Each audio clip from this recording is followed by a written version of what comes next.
maka negara Islam misalkan. Enggak begitu. Dari sistem negara, dari bentuk-bentuk negara, itu mana yang paling menjamin dan yang tidak menjamin, itu letak pembolehan dan larangan. Pelaksananya ajaran Islam. Itu contoh ya, bagaimana kita boleh berbeda. Atau perbedaan yang diperbolehkan itu di situ. Karena tidak menyentuh hal pokok dalam agama. Nah, perbedaan yang tidak diperbolehkan dalam agama yaitu yang menyentuh hal pokok dalam agama. Contohnya merubah atau menambah atau mengurangi rukun iman, rukun Islam. Di Indonesia, di NTB itu ada aliran Islam waktu telu ya. Yang hanya meyakini sholat wajib itu hanya 3 waktu. Nah, ini yang harus tidak diperbolehkan gitu Pak. Bagaimana ya nanti kita bahas di cara menyikapi. Intinya Islam itu ya rukun Islam itu.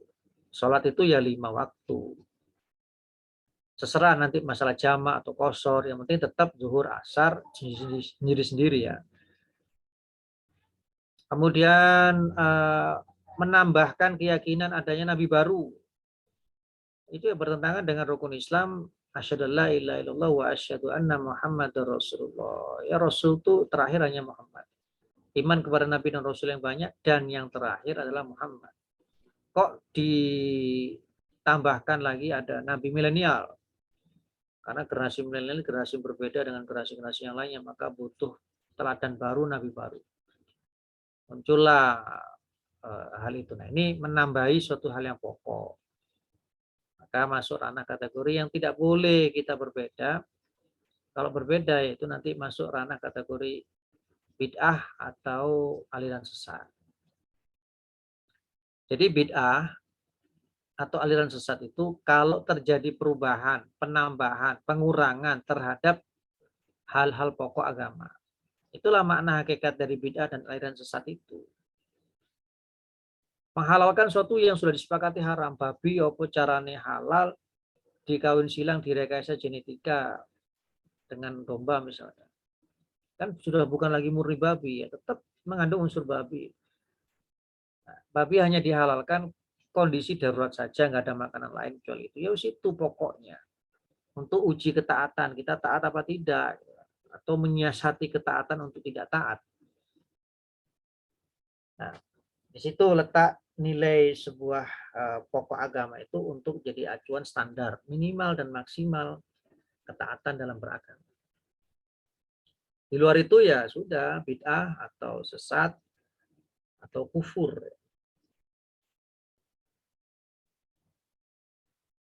Oke, itu contoh hal-hal yang pokok dalam agama yang tidak boleh kita berbeda.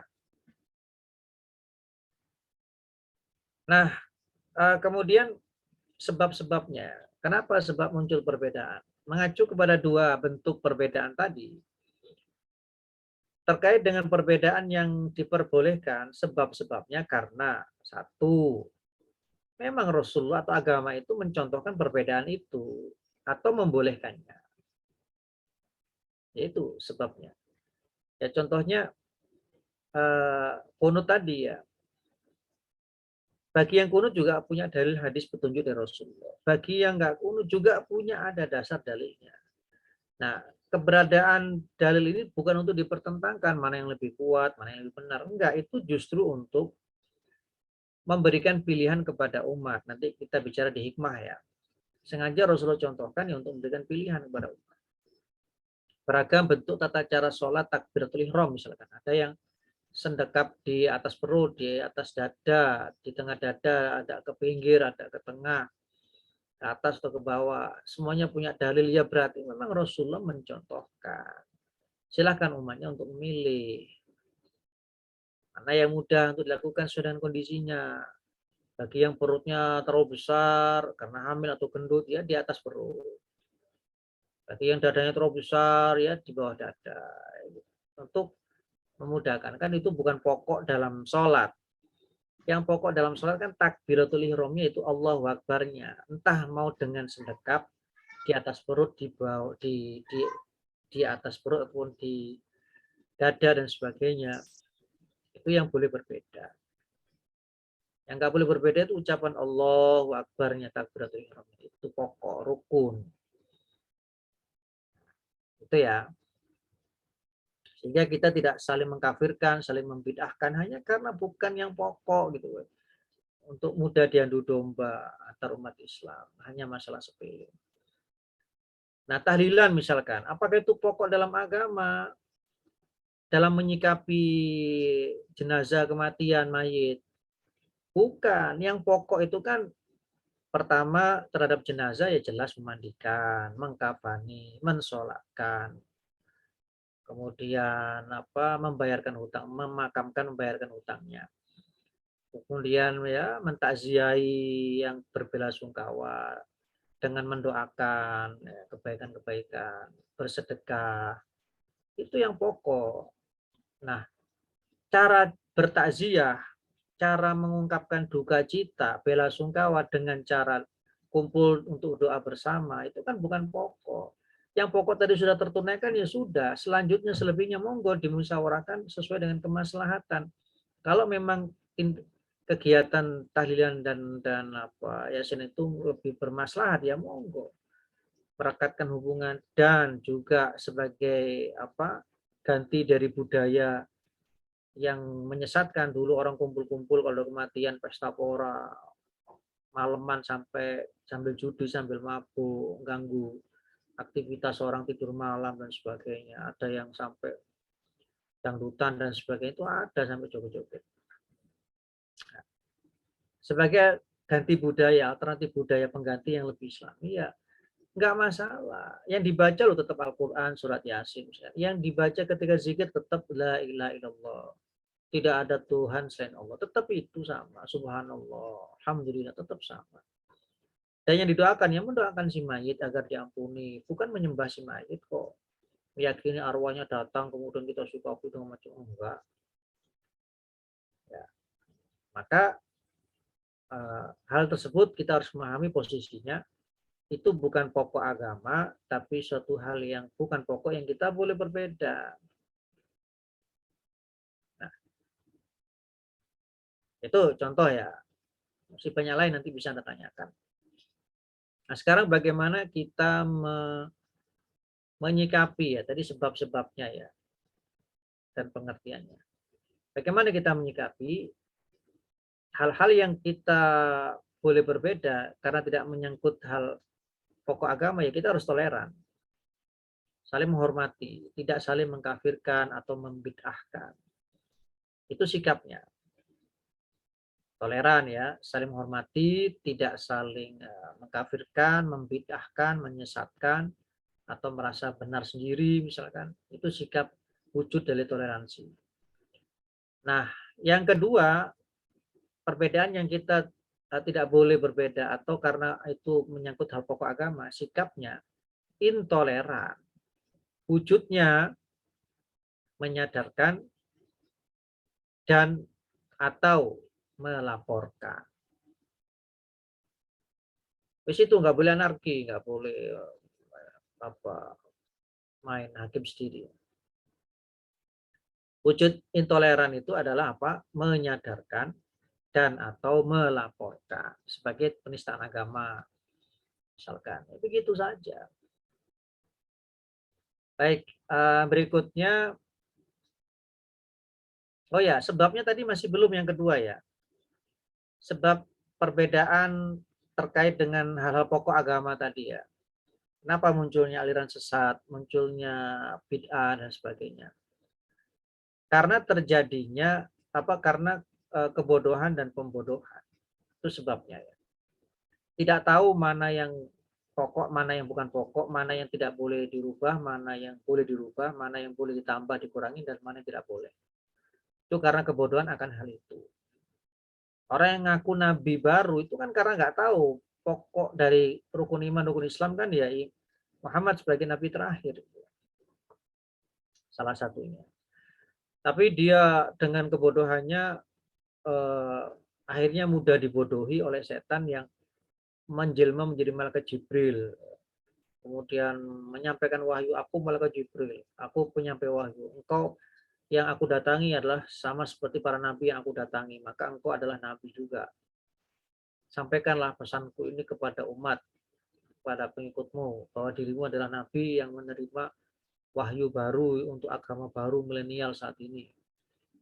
Nah, itu karena kebodohan dan karena pembodohan setan yang menjelma menjadi malaikat, ngaku-ngaku sebagai malaikat. Itu yang terjadi. Yang lagi viral tuh yang katanya ahli makrifat yang memfatwakan boleh berhubungan suami istri saat berpuasa Ramadan dan boleh merokok dan sebagainya itu. Ngaku-ngakunya kan aku ini makrifat. Maksudnya makrifat itu apa? Sudah dekat dengan Allah, sudah mengenal Allah, sudah mengalami tajalli atau penampakan-penampakan gaib. Itu maksudnya. Padahal setan yang menampakkan diri. Kenapa kok hanya istri saja yang dihalalkan untuk berhubungan badan saat berpuasa? Kenapa nggak makan minum sekalian? Kan makan minum selama halal juga tetap halal. Sama dengan istri yang statusnya halal. Itu kan karena kebodohan. Tidak tahu bahwasanya pengharaman saat berpuasa dari sesuatu yang dihalalkan itu ya ujian ketaatan. Ujian ketaatan waktu. Saat itu saja untuk tidak dilakukan sebagai ujian ketaatan dan ketaatan kepada batasan waktu tadi dari mulai fajar sampai maghrib gitu ya. Sama seperti Anda ketika sakit dilarang makan ini makan itu bukan berarti status makanan yang dilarang tadi itu berubah menjadi haram. Enggak, saat itu saja untuk batasan waktu tertentu saat kondisi Anda sakit. Itu haram bagi Anda. Karena kalau Anda langgar itu yang membahayakan diri Anda sendiri yang terdampak secara medis gitu. Oke. Nah, merokok kenapa kok diharamkan? Katanya halal aja sudah. Kan itu bukan kategori makan dan minum. Kan itu asap gitu kan. Yang dihirup kayak kita menghirup udara, kayak Anda menghirup asap knalpot, menghirup asap sate, asap bakaran sampah. Menyamakan dengan hal itu. Padahal bedanya di mana? Bedanya itu karena asap rokok itu dijadikan sebagai konsumsi dan yang dinikmati.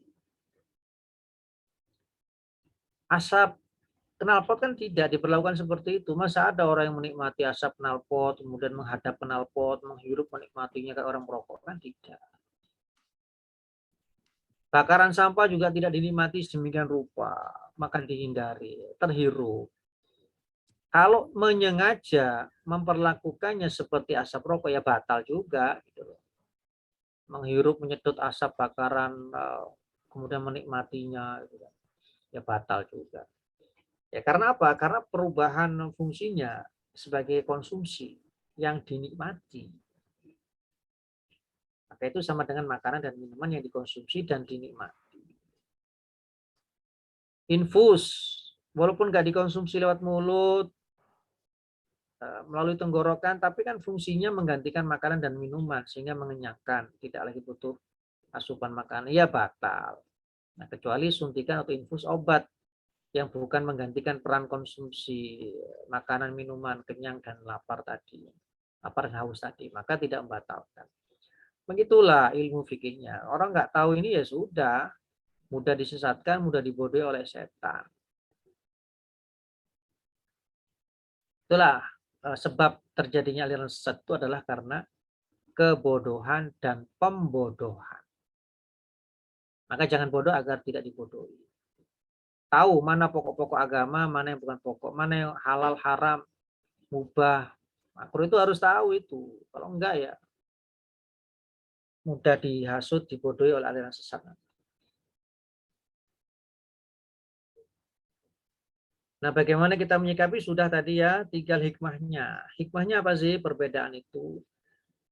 Ya, kalau perbedaan yang kita toleransi atau perbedaan yang dibolehkan untuk kita berbeda, ya hikmahnya tujuannya untuk memudahkan umat dalam menjalankan agamanya sesuai dengan pilihan-pilihan dari perbedaan tadi. Sengaja Rasulullah menyatakan berbeda itu untuk memudahkan agama itu agar bisa dilaksanakan. Jumlah rakaat tarawih Rasulullah pernah mencontohkan sholat di masjid dan sholat di rumah. Itu untuk memudahkan bagi yang kesulitan ke masjid. Nggak apa-apa di rumah. Sendiri, nggak berjamaah. Bagi yang punya waktu luang di masjid, berjamaah, ya monggo saja. Itu karena Rasulullah ingin mencontohkan semua kondisi yang umatnya boleh menentukan pilihannya. Ada yang 8+3, ada yang 20+3. Ya monggo, Rasulullah semua dicontohkan itu. Bukan untuk diperdebatkan mana yang paling benar, mana yang paling sunnah, mana yang paling bid'ah. Enggak.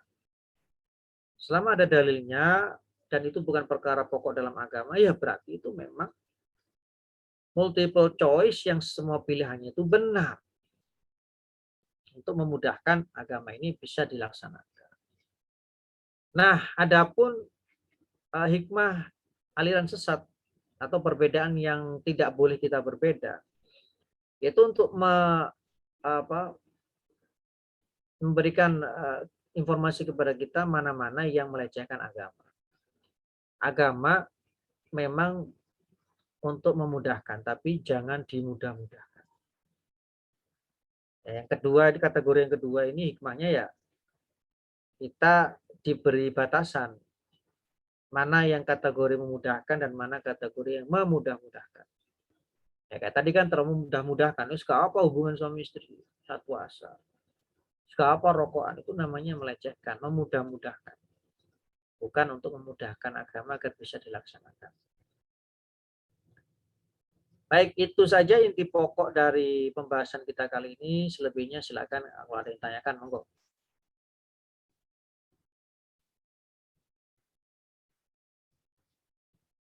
Oh ya, satu lagi tentang bid'ah ya. Sebetulnya apa sih makna bid'ah? Tadi sudah sempat saya singgung, saya perjelas lagi ya. Bid'ah itu secara bahasa kan suatu hal yang baru. Badi'us samawati wal ardi. Sesuai dengan sifat Allah, badi' bid'ah. Apa sih yang dimaksud dengan suatu hal yang baru yang melanggar agama atau yang sesat itu? Ya, sesuatu yang baru pada pokok-pokok agama, penambahan, pengurangan, atau penghapusan.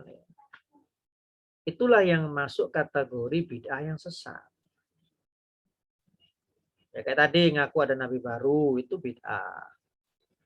Buka cabang Ka'bah karena antrian panjang, itu bid'ah. Ya, haji harus ke sana, Ka'bahnya harus di sana. Kalau tawafnya lantainya lantai 1, lantai 2, lantai 3, ya nggak masalah, itu bukan bid'ah. Karena yang masuk kategori bid'ah itu Ka'bahnya itu, Makkahnya itu, kemudian mengelilinginya itu, melawan arah jarum jam itu yang pokok. Adapun di lantai 1, lantai 2, lantai 3 itu bukan pokok. Yang penting tetap tawafnya di situ dan berlawanan dengan arah jarum jam ya sah. Nah, itu kategori bid'ah jangan sampai digebiak uyah ya. Diperluas segala sesuatu pokoknya nggak ada pada zaman Nabi, yang nggak dilakukan Nabi, pokoknya bid'ah. Padahal makna sunnah itu ya tidak hanya apa yang dikatakan Nabi, apa yang dilakukan Nabi, tapi apa yang disaksikan Nabi. Tapi Nabi tidak mengingkari, itu juga sunnah.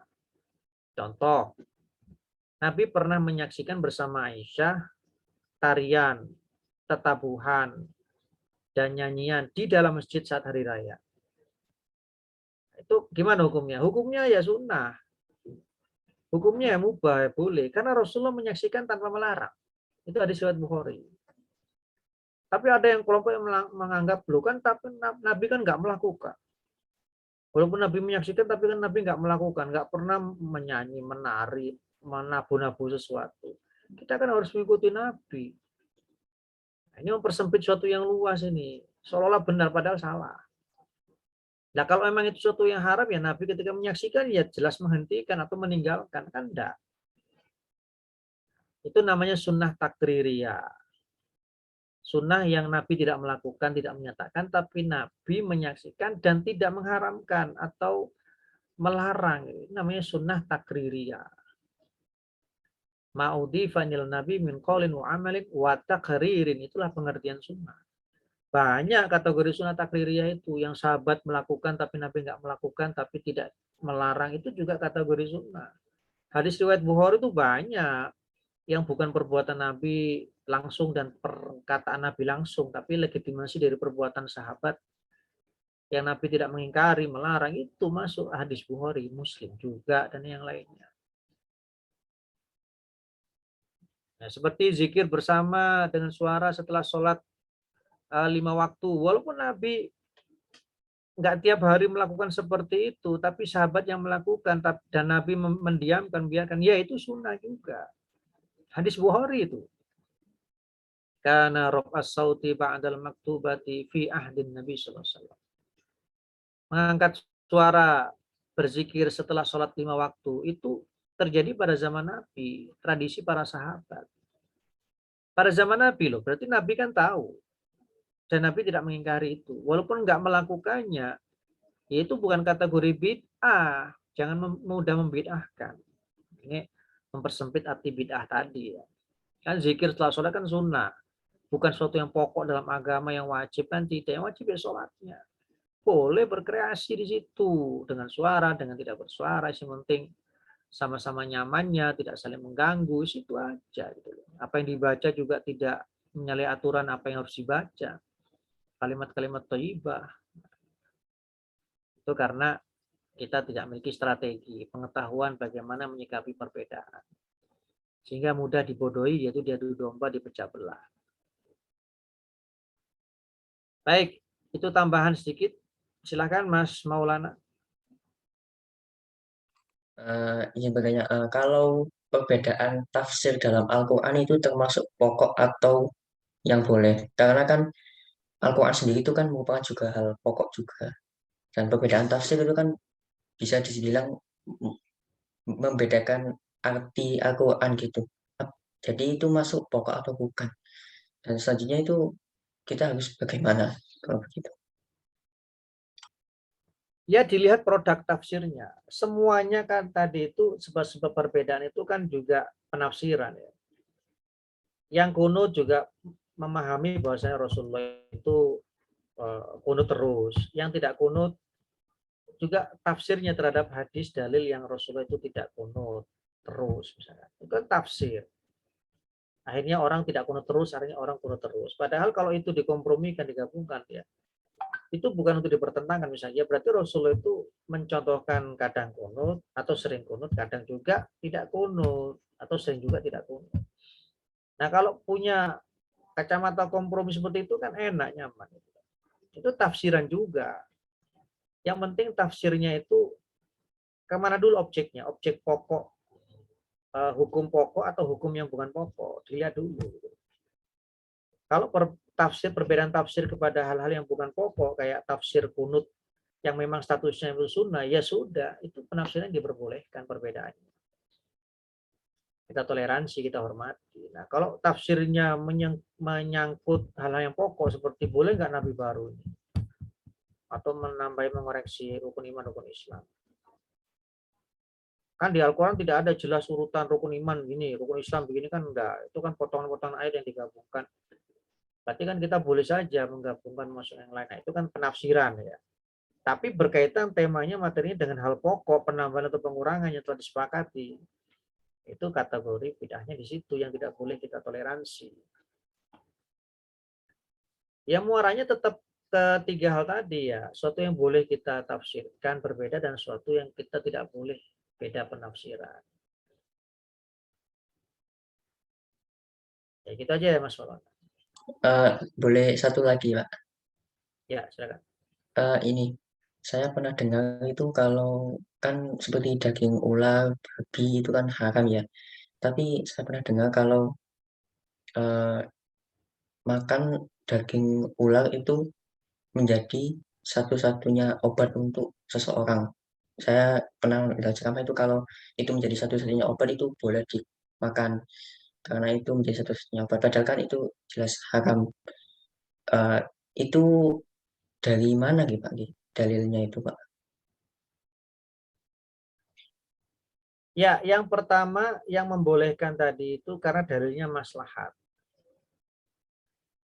Jadi mengkiaskan, menganalogikan sesuatu yang diharamkan dibolehkan kalau kondisinya darurat atau ancamannya nyawa. Itu dalilnya seperti itu. Kias ya, menganalogikan. Sebabnya ya darurat tadi. Darurat itu bisa menghalalkan sesuatu yang haram. Itu dalilnya. Yang pertama. Yang kedua yang mengharamkan, ya karena tegas larangan Rasulullah bahwa Allah tidak menjadikan obat itu pada sesuatu yang diharamkan. Innallaha la yaj'alu syifa'akum fima harrama 'alaikum. Allah tidak menjadikan kesembuhanmu pada sesuatu yang diharamkan atasmu. Kalaupun ada kesembuhan, itu ujian.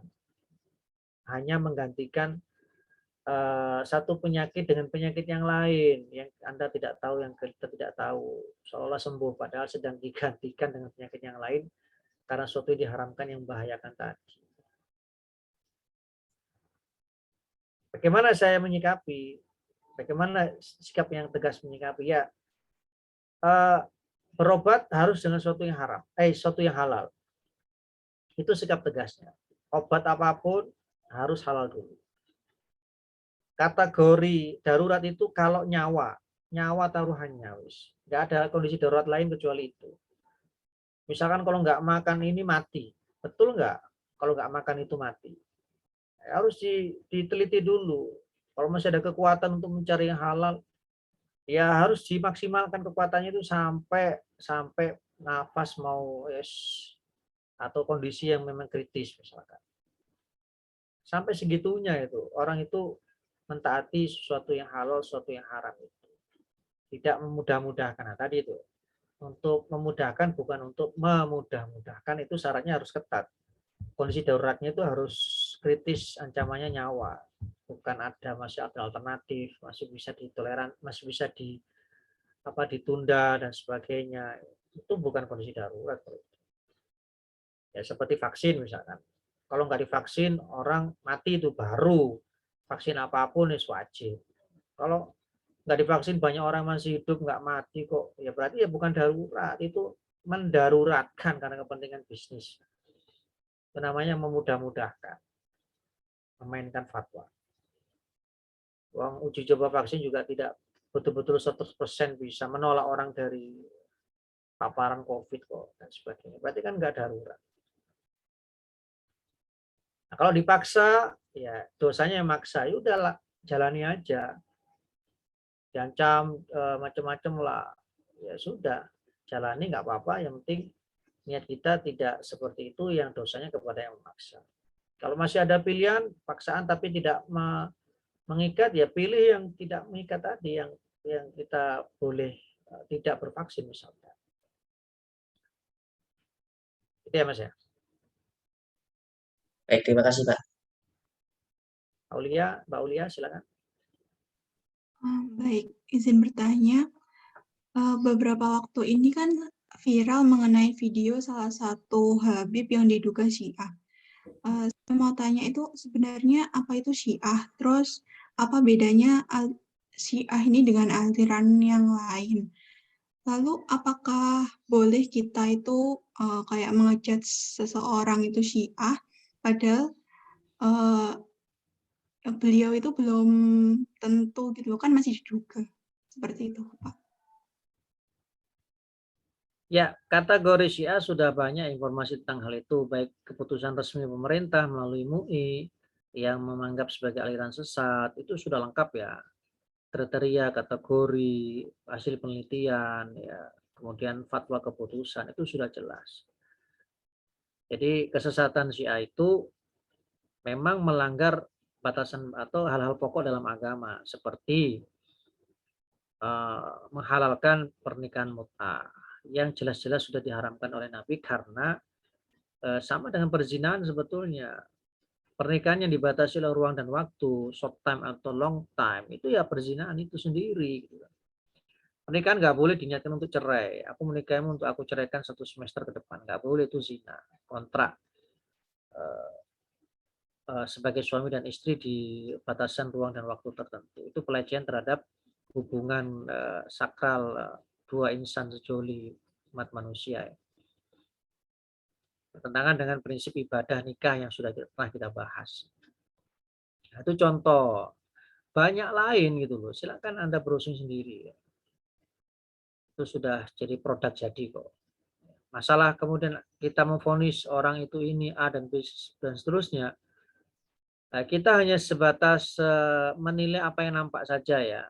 Kalau dia menyembunyikan identitasnya, ya kita tidak boleh memvonis dengan sesuatu yang tersamar atau sesuatu yang tidak jelas. Kita hanya boleh memvonis kepada sesuatu yang dia sendiri memproklamirkan dirinya seperti apa, itu satu, atau sesuatu yang nyata-nyata terlihat oleh mata. Hanya itu, nahnu nahkumu bidzawahir. Kita hanya menghukumi apa yang nampak.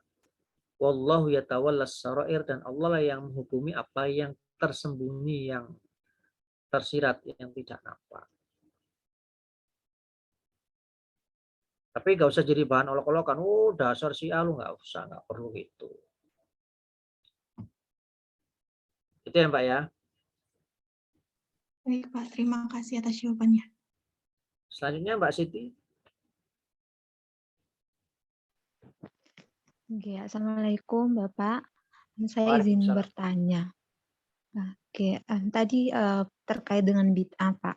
Nah, pertanyaan saya, apakah orang yang melakukan misalkan amalan, terus amalan tersebut dianggap bid'ah, tapi orang tersebut tidak tahu gitu Pak, atau tidak paham masalah bid'ah, apakah orang tersebut tetap dianggap sebagai ahlul bid'ah?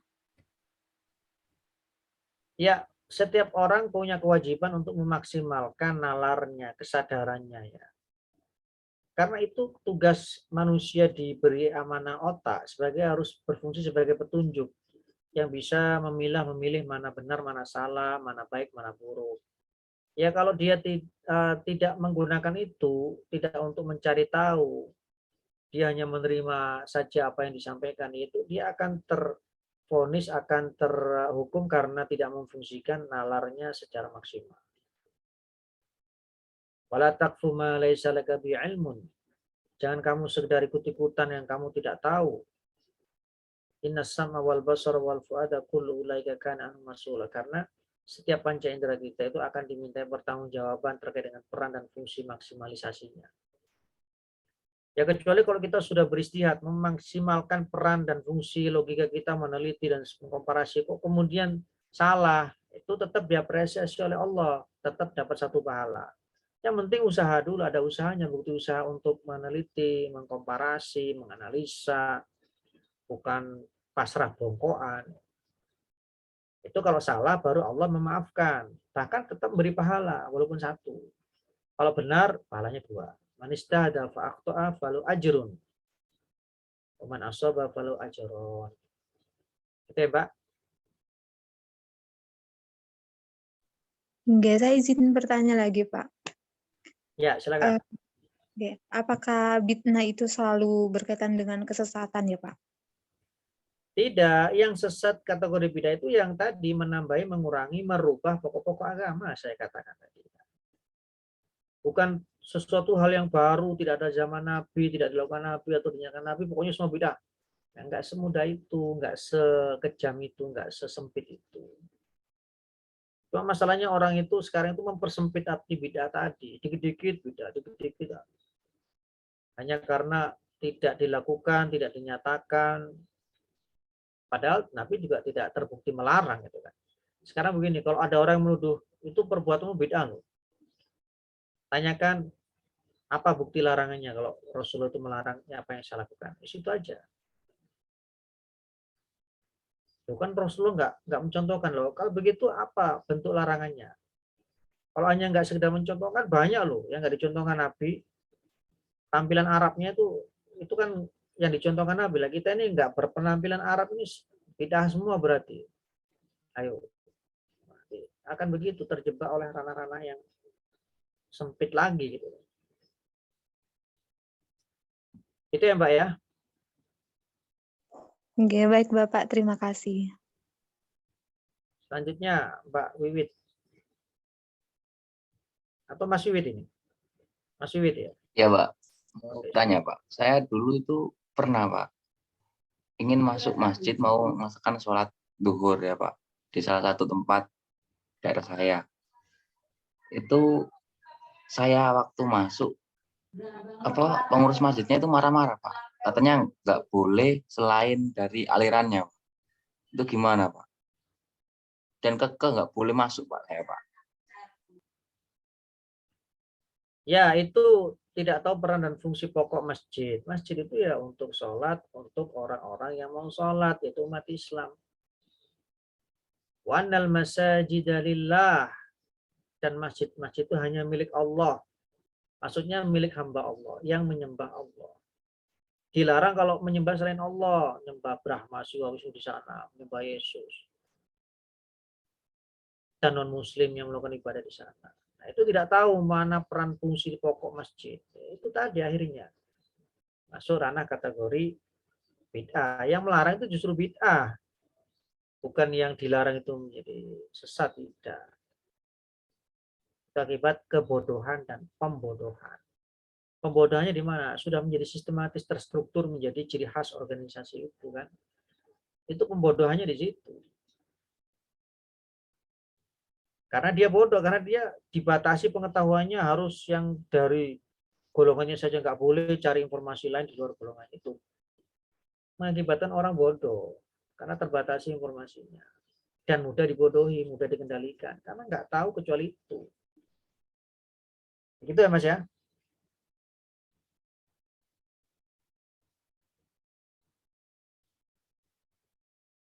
Selanjutnya Mbak Istiana. Baik Pak, mohon izin bertanya. Apa faktor penyebab para ulama berbeda pendapat? Ya tadi itu. Mengacu kepada dua hal ya. Kalau suatu hal yang bukan pokok agama, perbedaannya memang untuk memperkaya dan memudahkan umat menentukan pilihannya untuk bisa menjalankan aturan syariat. Intinya memfasilitasi umat untuk bisa melaksanakan syariat. Itu tujuan ulama-ulama mazhab yang berbeda, yang sama-sama alus sunnahnya bukan aliran sesatnya. Tujuannya adalah untuk memudahkan, bukan mudah-mudahkan. Silakan umat menentukan pilihan mana sesuai dengan kondisinya. Nggak apa-apa, pindah-pindah, campur-campur, nggak masalah. Yang penting kan bukan mencederai hal pokok. Tujuannya kan untuk memudahkan agama itu bisa dilaksanakan, bukan untuk melecehkan. Jadi imam mazhab yang 4 kayak Hanafi, Maliki, Syafi'i, Hambali itu kan guru murid semua. Imam Hambali muridnya Imam Syafi'i, Imam Syafi'i muridnya Imam Maliki. Imam Malik gurunya Imam Syafi'i, Imam Syafi'i gurunya Imam Hambali. Walaupun mazhabnya berbeda, pendapatnya berbeda, tapi kan bukan hal pokok agama. Hanya masalah hal-hal yang non pokok seperti hukum menyentuh lawan jenis batal atau tidak. Menurut Imam Syafi'i batal, menurut Imam Malik nggak batal. Menurut Imam Hanafi nggak batal. Apakah itu hal pokok? Enggak. Dalilnya yang pokok itu tetap sama. Aula mastumun nisa sama. Cuma penafsirannya yang berbeda.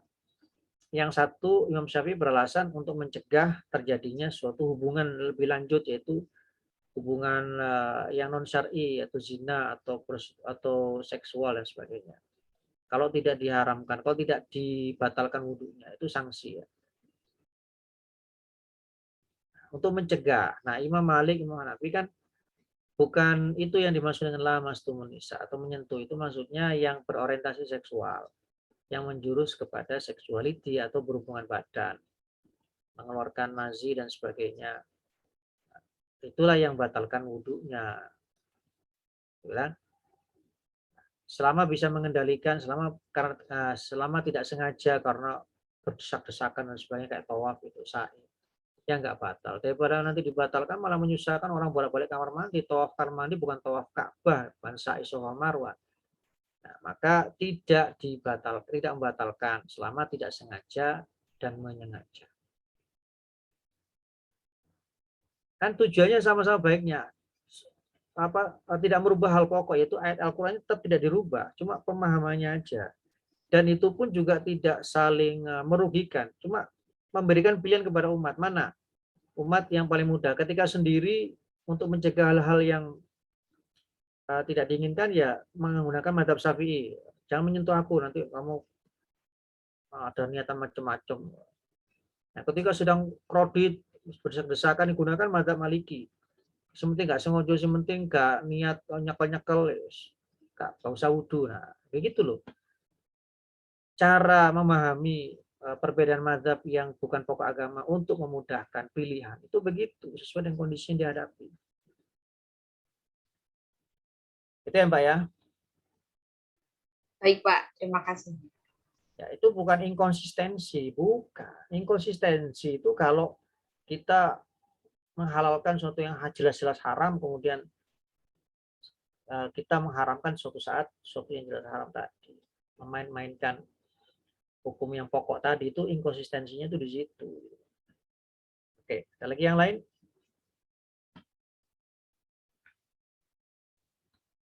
Silakan Mbak Zulfa.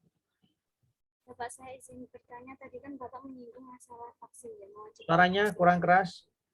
Iya, izin Pak. Tadi kan Bapak menyinggung sedikit tentang masalah vaksin kan Bapak ya. Masalah kewajiban vaksin itu tadi.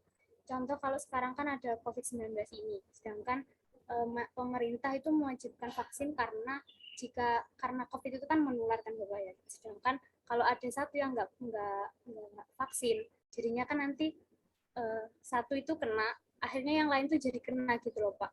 Jadinya tuh yang pemerintah itu tujuannya tuh supaya mencegah, walaupun memang vaksin itu kan belum tentu memang bisa mencegah 100%, tapi kan pemerintah itu membantu dan berusaha. Salah satunya itu dengan mencegah itu tadi, mewajibkan vaksin itu tadi Pak. Menurut Bapak itu yang dilakukan pemerintah itu apakah juga dilarang? Maksudnya mewajibkan itu apakah juga tidak boleh? Terima kasih. Iya, tidak masalah memvaksin itu, tapi harus betul-betul objektif ya. Nah, objektivitasnya itu yang diuji di sini. Apakah kita tidak bisa memproduksi sendiri vaksin yang halal? Faktanya kan bisa, seperti vaksin merah putih, tapi kan dihalang-halangi atau disepelekan karena ya dianggap lambat. Padahal enggak, cuma kurang dukungan political will aja dari pemerintah sehingga diperhambat izinnya dan sebagainya. Yang halal itu sudah ada. Kalau kecuali nggak ada, ada kok. Dan lebih murah. Kenapa harus beli?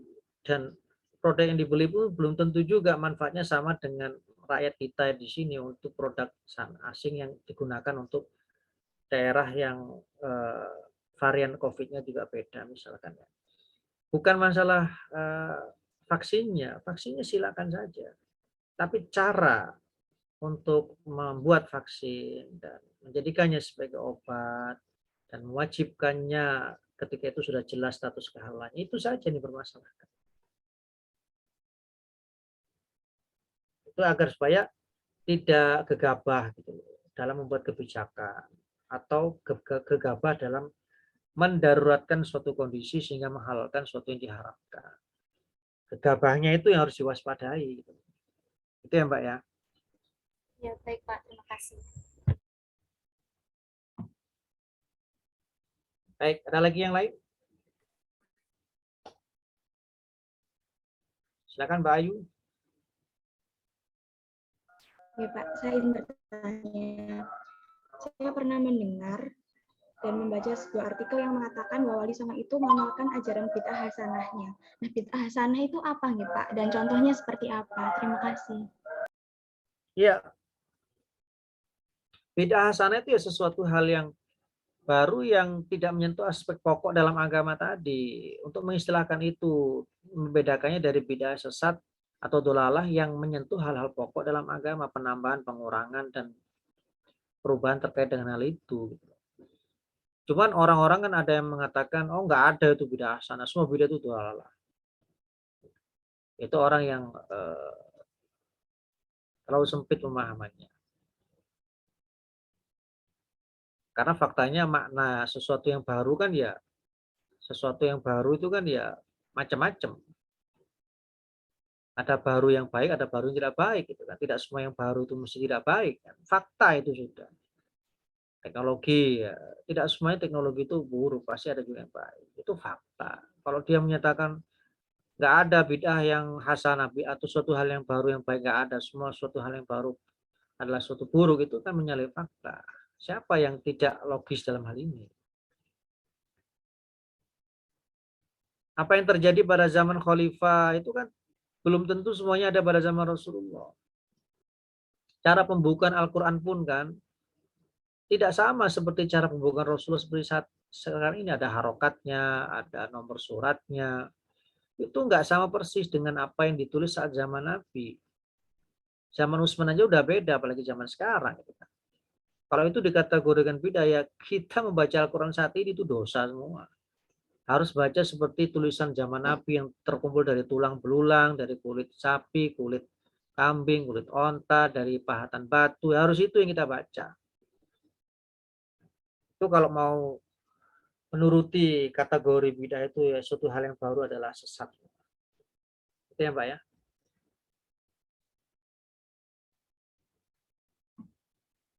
Ada lagi yang lain?